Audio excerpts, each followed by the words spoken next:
The first thing you should do when buying a new blade, especially from Forrest, is to hide it properly in your backpack to avoid what is called wife kickback. This is safety tip number 1 in this episode.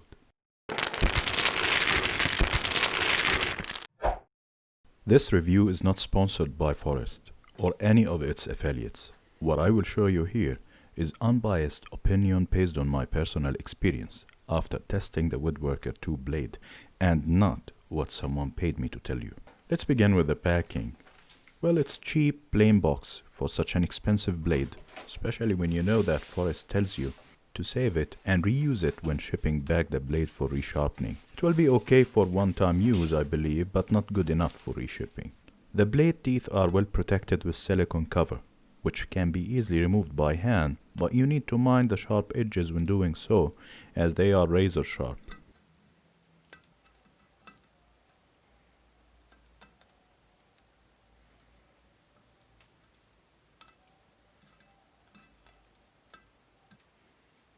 This side clearance helps reduces the saw marks when ripping through thick wood, as you will see.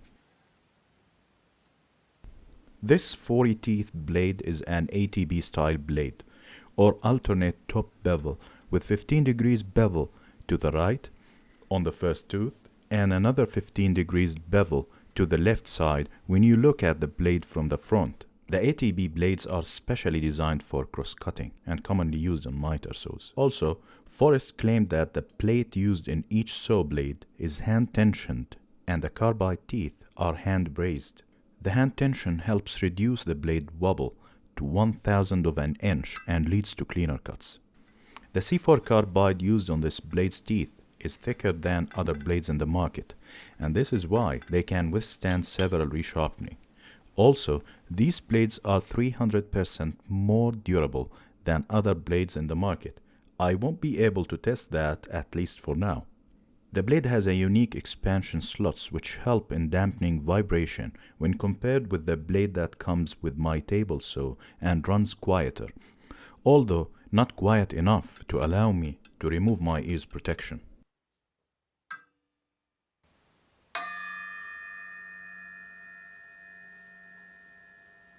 As my table saw has 3 horsepower motor, I have chosen the 1/8 full curve blade. If you have a less than 2 horsepower motor, then you should choose the thin curve model to reduce the stress on the blade and the motor, especially during rip cuts on thick wood. The blade's teeth hook is angled by 20 degrees, which is a bit aggressive, but it is designed this way to help the ATB teeth during gripping in thick hardwood, as this blade does not have a flat tooth, which is usually found in many combination blades.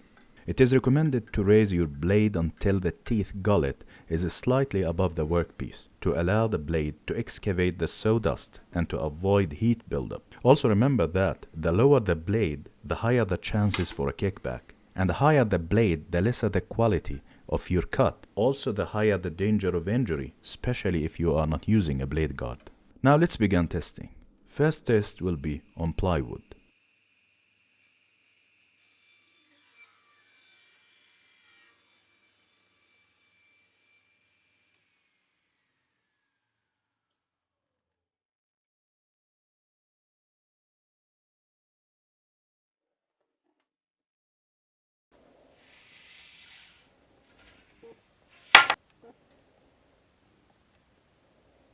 The result is obvious. I cannot complain so far.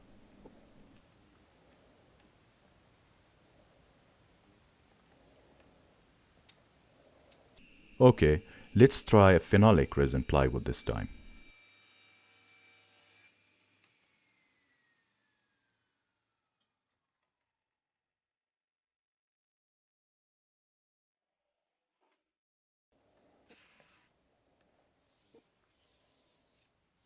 Still great results. No tear out, just perfect, even though I'm not using my zero clearance insert.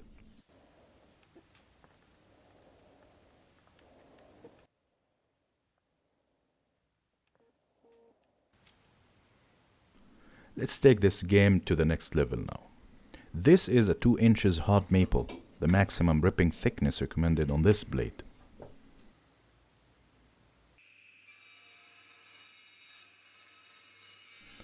Okay, let's pause here and zoom in. Some burning marks. But wait, let us see again. What went wrong? I paused the feeding for a sec, then continued allowing the blade to build some heat on the unforgiving maple. Let us try the same ripping cut again without pausing the feed action.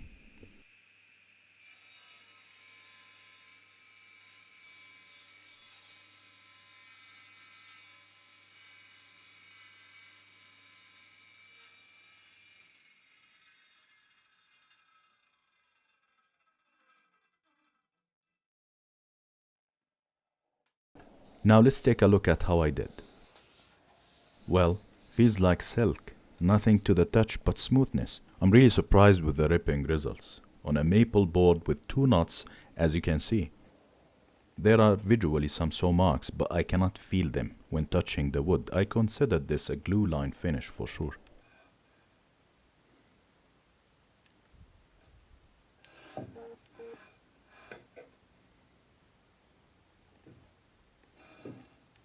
Let us do one final test, the cross-cutting on the hard maple.